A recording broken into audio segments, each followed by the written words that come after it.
Lo escuchamos a Ezequiel. Un fuerte aplauso.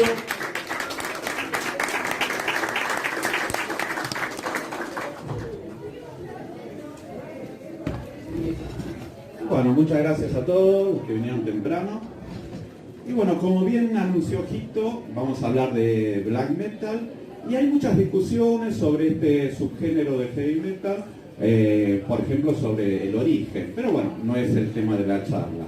Sin embargo, cuando estuvimos revisando bibliografía sobre el tema, nos encontramos con un libro editado ya en 2008 acá en Argentina, Historia y concepto del black metal, y que este libro se centraba sobre todo en los países nórdicos, Suecia, Noruega y Finlandia. Pone como Bathory como el principal generador de todo este estilo o subgénero, pero no hacía ninguna mención a ningún otro país europeo y mucho menos a Latinoamérica. Así que bueno, ahí surgió una buena pregunta, es ¿qué sucedió con la relación con Latinoamérica y los músicos europeos? Que sabemos que las hubo y estos músicos la reconocen. Y bueno, y sobre todo la pregunta es ¿qué sucedió en Argentina con el black metal? ¿Desde cuándo se practica en nuestro país? Y sobre todo si podemos encontrar particularidades en los artistas locales que se identificaban ya en la década de los 90 con el black metal. Bueno, aquí hay alguna continuidad con las charlas, sobre todo con la que dimos hace un par de años, donde partimos del presupuesto de que el particular contexto histórico, político y social que había en Argentina hacia fines de los 80, principios de los 90, no podía estar desligado del surgimiento de las primeras bandas extremas. Habíamos mencionado esto más para el caso del death metal y el grindcore. Y esto, bueno, tiene que ver con una pregunta más amplia de cuál es la relación entre la música y las esferas de la cultura, de la política y de la sociedad. Partimos como presupuesto inicial de que hay algunas imprecisiones a la hora de definir el black metal. El nombre de este subgénero viene del disco de Venom, el segundo disco de Venom, editado en 1982. Y para esos años también surgieron bandas como Hellhammer, que luego continuaron en Celtic Frost, en Suiza, en Suecia surgió Bathory, y estas bandas tenían en común un sonido crudo, bastante agresivo, una imagen chocante, empezaron a utilizar maquillaje o corpse paint, ¿sí? como se dice en inglés, y sobre todo compartían un concepto lírico que tenía que ver con el satanismo y el anticristianismo. Los podemos considerar estos artistas también como pioneros del metal extremo en general y como generadores de nuevos estilos, como dice un autor español, Salva Rubio. Pero hay algunos problemas porque, por ejemplo, tenemos a Merciful Fate, ellos son de Dinamarca, todavía siguen, ¿sí? Y que también fueron identificados con el mote de black metal a partir de que tenían un concepto bastante explícito de satanismo y ocultismo, que lo podemos ver en sus letras, en el arte de tapa, ¿sí? Así que hasta fines de los 80 esta etiqueta de black metal va a ser, imprecisa, ¿sí? Y lo mismo va a pasar en Argentina, donde vamos a tener bandas de black metal en los 90, por ejemplo, en los 80, por ejemplo, el caso de Retro Satán, que bueno, tenían también cierta afición por toda esta temática oscura, satanista, muy influenciados en el musical por Merciful Fate, pero también sonaban mucho a las bandas de New Wave of British Heavy Metal, sobre todo Iron Maiden. Entonces, si vemos declaraciones, acá tengo lo que salió en la revista Metal de marzo de 1986, vemos entonces que hay cierta imprecisión en de dónde viene esto de llamarse black metal, en el caso de Retro Satán. Dicen los músicos: nuestra música es rápida, con cortes, elaborada y bien trabajada. Sería muy difícil decir si tenemos influencias de algún grupo en especial. Si hubiera que definirla, se podría afirmar que es heavy metal puro. pero escénicamente y en cuanto a la imagen, somos black metal, decía entonces Retro Satán. Entonces queda claro que, a diferencia de lo que va a pasar a partir de los 90, en la década anterior, la etiqueta de black metal no definía un sonido en particular, o podemos decir que abarcaba musicalmente a una gran diversidad de subgéneros. Hubo otras agrupaciones locales como 666, Nepal o Cerbero, que también fueron consideradas black metal, si bien algunas de estas podían haber sido llamadas de thrash o de heavy a secas. Y el cambio se va a dar sobre todo a partir de la irrupción en Noruega de Mayhem, esta banda que a mediados de los 80 va a comenzar toda una campaña para diferenciarse de otras bandas de metal extremo y se va a apoderar de esta etiqueta de black metal, sobre todo diferenciándose de aquellas bandas de death metal que hacia fines de los 80 comenzaban a grabar con un sonido más pulido. Obviamente en un momento adoptan exclusivamente las temáticas más oscuras, si bien tenían otros intereses al comienzo, pero por ejemplo cuando editan en vinilo Death Crash, que originalmente había salido en cassette en 1987, en la contratapa aparece esta frase de no fun, no core, no mosh, no trends, no diversión, nada de decor, nada de andar con bermuditas, nada de hacer mosh, nada de modas, o sea, claramente diferenciándose de lo que pasaba ya entonces con el death metal, que bueno, por más que se llamara metal de la muerte, los músicos salían con gorrita y bermudas, ¿sí? Así que esta actitud contestataria va a servir para lograr una legitimación de parte de Mayhem, ¿sí?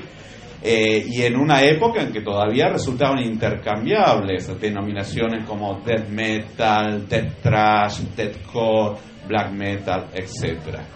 Pero bueno, mientras tanto, desde mediados de los 80 habían surgido bandas en distintas partes de Europa, ¿sí? Como Samael en Suiza, Treblinka en Suecia, Beherit en Finlandia, Masterhammer y Root en República Checa, Rotenkreis en Grecia, pero también en Canadá estaba Blasphemy, Bomb en Estados Unidos, What Lord, una banda muy conocida, pero con muchas cosas de sonido black también en Estados Unidos, Abigail en Japón, venían desde antes de mediados de los 80, y sobre todo teníamos bandas en Latinoamérica que con elementos que podemos identificar con el black metal. Me estoy refiriendo a Sarcófago de Brasil, Parabellum de Colombia, Hades de Perú, que no es casualidad, el líder de Mayhem, Euronymous, tenía planeado editarles un disco. Y además todas estas bandas fueron reconocidas por los músicos europeos que consideraron a estas bandas con un sonido que los inspiró bastante, un sonido forjador para lo que sería el black metal. Así que ya a principios de los 90, como decía, a partir de Mayhem vamos a tener esta identificación exclusiva entre lo que hacía esta banda y el black metal propiamente dicho. Se apropian de este género, sobre todo a partir de todos esos hechos delictivos que incluyeron quema de iglesias, ataques a tumbas y asesinatos que, bueno, seguramente ya muchos conocen porque todo esto llegó a Hollywood a partir de la película Lord of Chaos, ¿sí? Así que la etiqueta black metal entonces termina de cobrar sentido en estos primeros años de la década del 90 como un subgénero con una estética y una ética propias, ¿sí? Volvemos a nuestro país y fines de los 80, comienzos de los 90, tenemos las primeras bandas extremas, y también a partir de algunas agrupaciones muy jóvenes van a surgir estas primeras bandas de black metal. Tenemos en Jujuy a Infierno, ya a fines de los 80, con el nombre Delirio Infernal. Lo van a cortar a Infierno, pero sobre todo van a consolidar esa temática satánica. Y que, bueno, imagínense en Jujuy, una provincia conservadora, católica, como muchas del interior. Así que esto va a ser más chocante todavía.